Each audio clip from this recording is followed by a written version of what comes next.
প্রিয় কৃষিজীবী ভাই বোনেরা, আমরা রংপুর মহানগরের বাইরে বদরগঞ্জ উপজেলাধীন কালুপাড়া ইউনিয়নে ফয়েজের গ্রাম নামক জায়গায় আমরা এসেছি। এখানে RS অর্গানিক অ্যাগ্রো ফার্ম, এই অ্যাগ্রো ফার্মের একজন উদ্যোক্তা, যিনি আমাদের এই ডিপার্টমেন্টের অবসরপ্রাপ্ত সহকারী কৃষি সম্প্রসারণ কর্মকর্তা, উনি আব্দুর রেজওয়ান সরকার।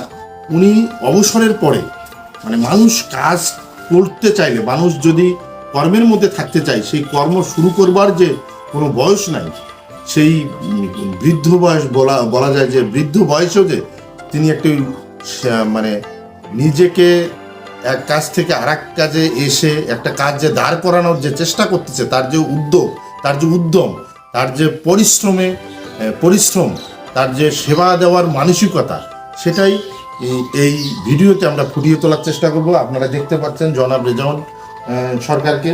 উনি এখানে ভার্মি কম্পোস্ট প্রায় 120টি এরকম রিং এখানে বসানো আছে। এখান থেকে এই রিংয়ের মধ্যে উনি ভার্মি কম্পোস্ট উৎপাদন করছে। ভার্মি কম্পোস্টের উৎপাদন হিসাবে এখানে আছে গোবর এবং কলা গাছ ছোট ছোট করে টুকরো টুকরো করে কেটে এবং গোবরের সঙ্গে মিক্সড করে এখানে দেওয়া হয়েছে, এবং সেই সঙ্গে এখানে আছে কেঁচো ছেড়ে দেওয়া আছে। এই কেঁচো এবং এই গোবর এবং কলা গাছের সমন্বয়ে যে একটা সার উৎপাদন হয়, সেটা হচ্ছে ভার্মি কম্পোস্ট। সেই ভার্মি কম্পোস্টটা আমরা দেখাচ্ছি, যেখানে কেঁচো কি পরিমাণ কেঁচো রয়েছে। যদিও কেঁচোগুলো খুব নিচে চলে গেছে, সংগ্রহ করা একটু কষ্ট হচ্ছে, তারপরে আমরা এই যে কেঁচো দেখানোর চেষ্টা করতেছি। এগুলো আস্তে আস্তে বড় হবে। এই কেঁচো এখানে রয়েছে, যে এখানে আপনারা দেখতে পাচ্ছেন অনেক কেঁচো। এই কেঁচো এখানে দেয়া আছে।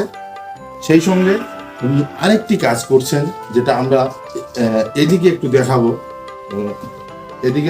সেটা হচ্ছে টাইকো কম্পোস্ট চেম্বার।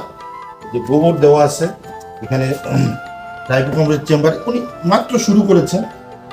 টাইকো কম্পোস্টের চেম্বারে গোবর দেওয়া আছে। এখানে টাইকো কম্পোস্ট যে অর্গানিক মেটালিক্সগুলো, সেগুলো দেওয়া আছে, সার দেওয়া আছে, চিটা গুড়, এই সমন্বয়ে যে টাইকো কম্পোস্ট তৈরি হয়, সেটা এখানে দেওয়া আছে। আমরা আরেকটি জিনিস আপনাদের দেখাবো, যে ভার্মি কম্পোস্ট যে উৎপাদন, উনি টাইকো কম্পোস্টটা শুরু করেছে। ভার্মি কম্পোস্ট উৎপাদন করার পর মোটামুটি সংরক্ষণ করার যে চেষ্টা করছে, যে বস্তার মধ্যে সংরক্ষণ করেছেন, বস্তার মধ্যে উনি সংরক্ষণ করেছেন, অনেক বস্তা রেডি করেছেন। এবং উনি যেটা বললেন, যে উনি শুধুমাত্র কেঁচো বিক্রি করেছেন প্রায় 1 লক্ষ টাকা। শুধু কেঁচো কম্পোস্ট বাদেও কেঁচো বিক্রি করে নিচ্ছেন 1 লক্ষ টাকা। আর বিভিন্ন দোকানে এই কেঁচো কম্পোস্ট দেওয়া আছে, সেই হিসাব নিকাশটা উনি আস্তে ধীরে করার চেষ্টা করতেছেন। তারপরেও কৃষক ফসলের চাহিদা অনেক বেড়েছে, কৃষক সরাসরি এখান থেকে এসে নিয়ে যাচ্ছে। এবং ওনার পরিশ্রম আমরা চাইবো, আপনারা যদি আপনাদের পরিচিত জন এই বদরগঞ্জে থাকে বা রংপুরে থাকে, যাদের প্রয়োজন এই অর্গানিক সারের, একদম অর্গানিক সার, এবং আরেকটি বিষয় না বললেই নয়, এই অর্গানিক সারটা উনি নিজ উদ্যোগে মৃত্তিকা গবেষণায়, উনি যেখানে সার পরীক্ষা হয়, সেই সার পরীক্ষার ওখানে এই জৈব সার পরীক্ষার একটা সিস্টেম আছে, সেখানে পরীক্ষা করে সবচেয়ে ভালো ফলাফল পেয়েছেন। এবং সেই কারণে ওই অফিস থেকে ওনাকে ধন্যবাদও জানিয়েছেন। এবং কৃষকরা এখানে একদম ভেজাল মুক্ত জৈব সার এর জন্য একটি অত্যন্ত বিশ্বস্ত প্রতিষ্ঠান বলে আমি মনে করি। আপনারা যে কোনো সময় এই কালুপাড়া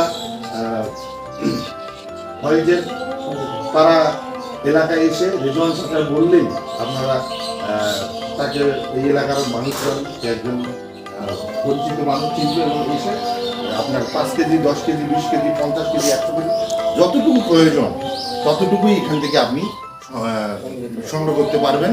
সেই সঙ্গে আমরা ওইদিকে আরেকটা চেম্বার দেখাবো। এবং এই যে আরেকটা বিষয়, যেটা নিজেই এটা প্রয়োজনে বানিয়েছেন, যেখানে